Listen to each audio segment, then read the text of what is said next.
In this video, I will show and explain you how to mention all friends in Facebook comments. So if you want to mention all your Facebook friends, what you're gonna have to do is simply open the Facebook app and then simply tap on menu.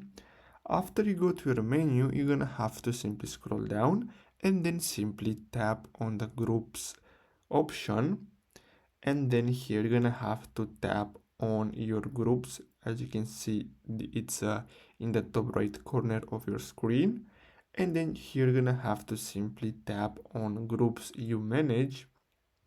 Now the next step is to simply go to the comment section or simply try to write a post or add photo, video, whatever, it doesn't matter.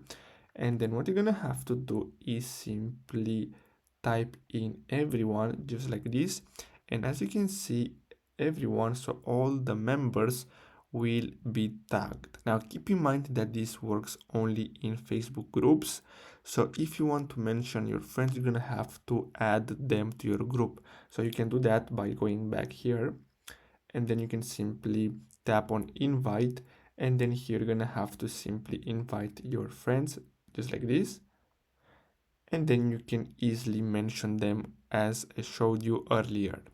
So basically that's all for today's video. I really hope you found this video helpful. Thanks for watching.